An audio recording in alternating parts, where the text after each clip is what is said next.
Salve progressistas, Clayson! Estamos aqui de volta e hoje nós vamos falar de Alexandre Frota. Nós que já tínhamos feito um vídeo, eu vou até colocar aqui logo no início, card, mostrando o vídeo em que eu deixo bem claro, olha, o Frota, o Alexandre Frota é uma bomba relógio, tomem cuidado, veja esse vídeo, porque esse vídeo foi lançado bem antes desse problema, bem antes do Frota ser expulso do PSL e ir pro PSDB. Foi um vídeo visionário aqui do canal, mas logicamente você não precisa ser nenhum profeta para entender que era e ainda é uma bomba relógio.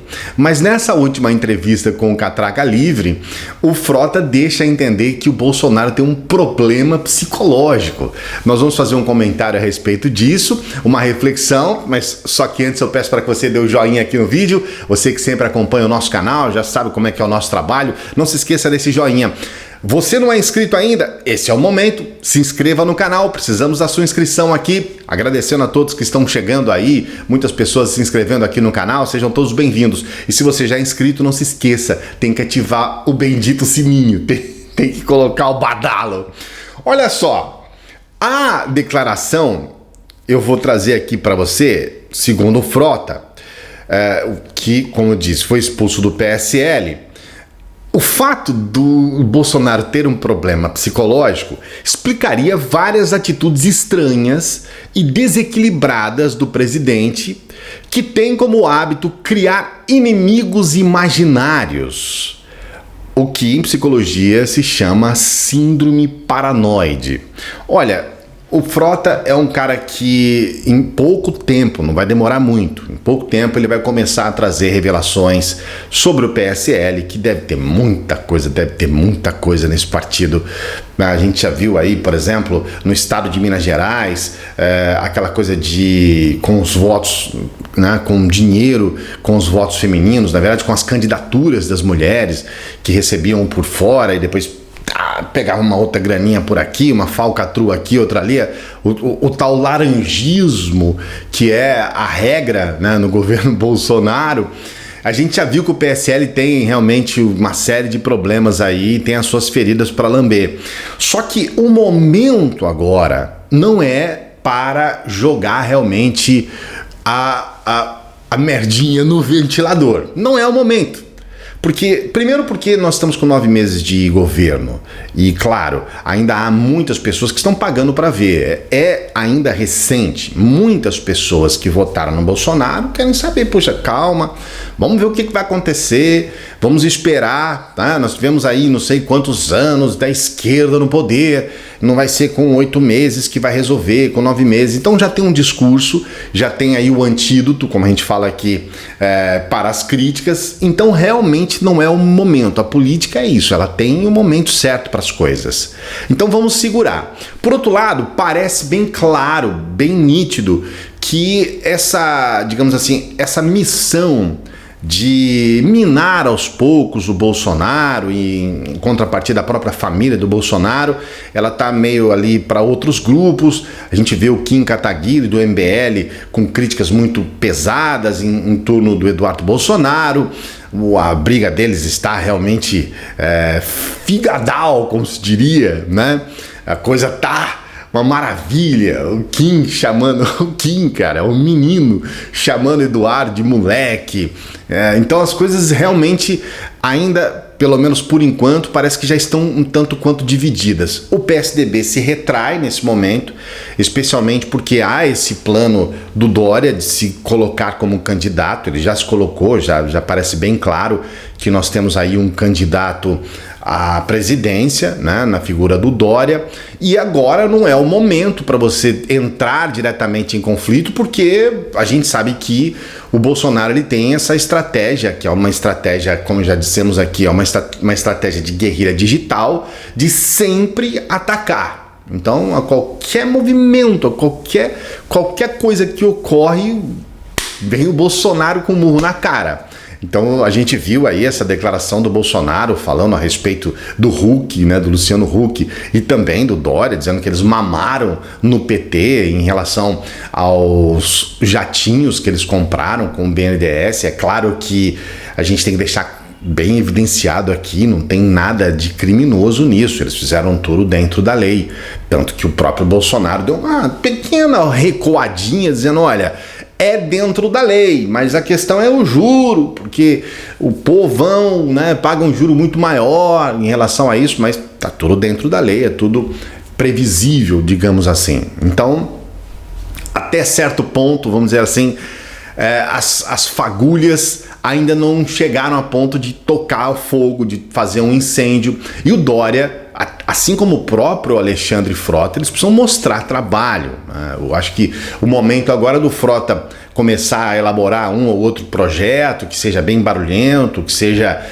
que tenha uma visibilidade muito grande. O próprio Dória precisa fazer alguma coisa no governo. A gente sabe que os governos estaduais estão a reboque da União, então se houver realmente uma rusga direta, pode, e essa retaliação parece bem clara, né, mas pode haver uma retaliação mais complicada da União, que no caso seria o Bolsonaro, em relação aos estados, e aí a gente coloca o próprio Dória. Se você for ver em relação aqui no Rio de Janeiro, o Witzel já se colocou como um pretendente ao cargo de, no caso, a candidatura como presidente, né? O Witzel já quer ser presidente da República, mas ele deixa bem claro que, até de uma maneira até bem estranha, ele fala, não, mas o Bolsonaro está junto com a gente nessa história. Então ele tenta contemporizar, ele tenta em momento algum entrar em conflito com o Bolsonaro, até porque a situação do Rio de Janeiro é muito pior do que a situação do estado de São Paulo. O Rio de Janeiro é um bebê e a União é aquele que troca as fraldas, que tem que limpar o cocô deste bebê.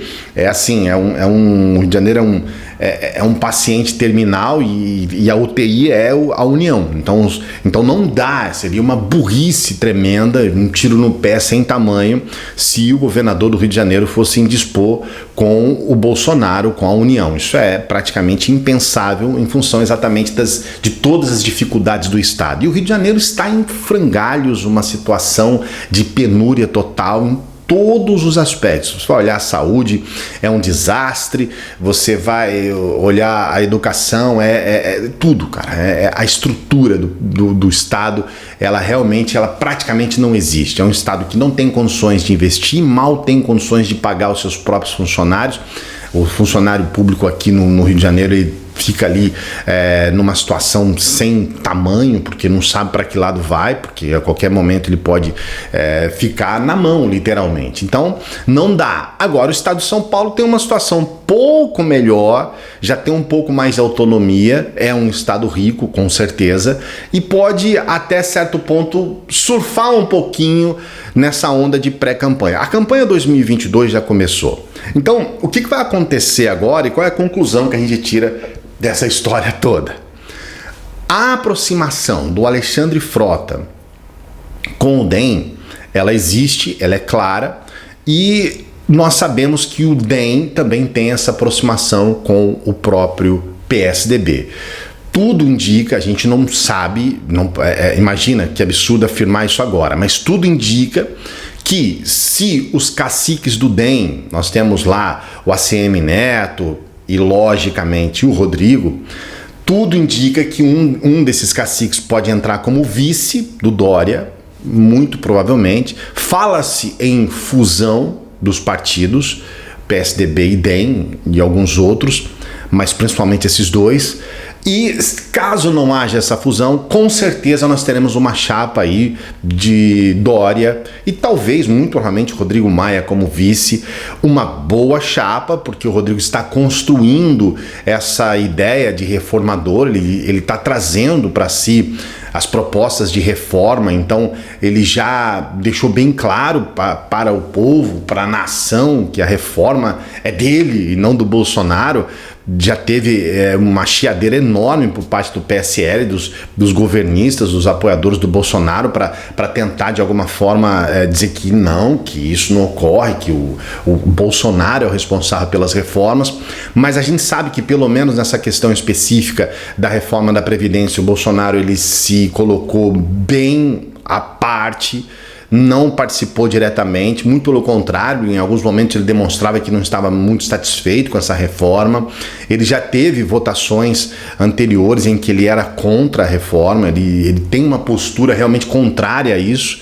E lógico que isso dá margem, isso dá um ganho enorme para que o Rodrigo Maia cresça em cima disso. Então a situação que nós temos hoje, estrategicamente falando, do ponto de vista político, parece que os principais agentes, os atores nessa história toda, já estão meio que definidos.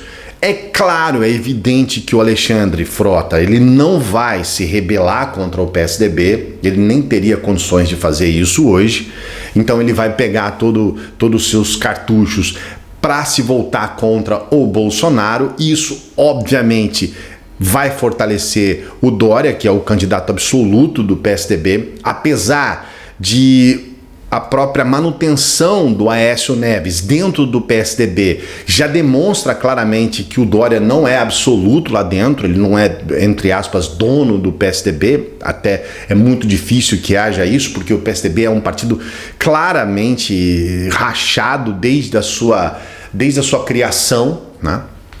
Aliás, ele é um partido que vem de um racha, né, na ocasião do PMDB, né? Então foi para um lado o PSDB e depois foi para outro lado, na época, o PFL, que hoje é o DEM. Então vieram de um racha do MDB, do partido do PMDB. Então eles já são mais ou menos propensos à briga. E a gente viu ao longo de toda a história do PSDB, a gente tem visto isso, os rachas são regra, é regra. Os caras quebram pau, as coisas realmente não têm consenso lá dentro, eles não têm unidade.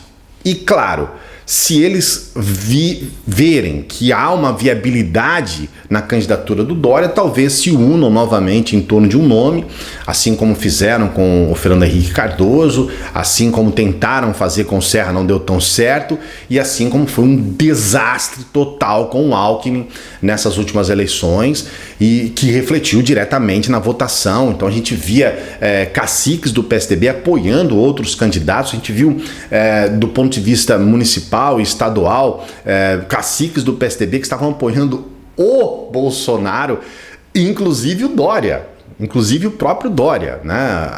Tiveram uma chapa aí juntos, né? Bolsodória. E o PSDB é isso, é difícil haver um consenso ali dentro, porque todos são muito vorazes pelo poder, e a situação que a gente percebe em relação especificamente ao PSDB é que a chamada caixinha de surpresas, que a gente vê muito utilizado aí no futebol. A gente não sabe o que vai acontecer. Por outro lado, uma construção hoje de uma candidatura, ela é fundamental. A gente já tem alguns nomes que já estão construindo a sua candidatura com uma certa gordura política, como é o caso político-partidária, como é o caso do Ciro com o PDT. A gente vê que o próprio PSDB, mas há uma construção também do DEM. Aqui o Witzel, ele praticamente não tem uma estrutura político-partidária que possa favorecer. Então ele vai precisar demonstrar um trabalho muito grande, e até agora ele tem sido realmente um fiasco. Ele é um cara que se autopromove da maneira mais absurda que existe. Então há essa situação que a gente está vivendo agora que vai se desdobrar. O que eu posso dizer para você é que as críticas com relação ao Bolsonaro, especificamente em dizer que ele tem um problema psicológico, até certo ponto fazem sentido. Essa coisa dele ter essa paranoia, essa situação de ver inimigos em todos os lados, essa situação até do próprio Carlos Bolsonaro e do Olavo de Carvalho, que são claramente conspiracionistas, tudo para eles é teoria da conspiração. Então aí de repente um Deltan Dallagnol vira esquerdista, aí os próprios militares que deram o esteio, que deram a base do Bolsonaro, os militares também são esquerdistas e também querem derrubar o Bolsonaro, querem tomar o poder. Então, eles são completamente conspiracionistas e isso é, obviamente, uma mente que cria coisas, é uma mente que inventa, é uma mente que, de alguma forma, tem algum distúrbio psicológico, claro, porque você não pode simplesmente, ainda mais como eles fazem, que é jogar isso publicamente, que é chamar uma militância aguerrida para concordar, para bater palma, para assinar embaixo. Eles não podem colocar isso, porque muitas das coisas que eles colocam não tem absolutamente embasamento algum, não tem uma lógica específica. Por outro lado, se estes, como eu disse, Olavo de Carvalho principalmente, parecem ser realmente pessoas com problemas graves mentais, a gente percebe que o Bolsonaro não está muito longe disso. A gente já viu aí realmente que ele é completamente inconsequente, ele é um desastre em muitos aspectos, e a gente fica aqui pensando, será que elegemos um presidente com problemas mentais, com problemas psicológicos? O que você acha a respeito disso? Escreva aqui o seu comentário, eu gostaria muito de saber o que você pensa a respeito disso.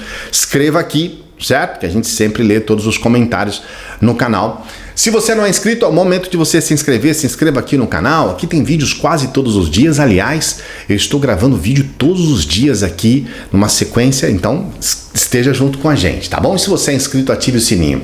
Este vídeo aqui é separado especialmente do YouTube para você, então assista esse vídeo aqui, assista outros vídeos do canal, vídeos todos os dias praticamente. Não se esqueça, a gente se encontra por aí. Um grande abraço!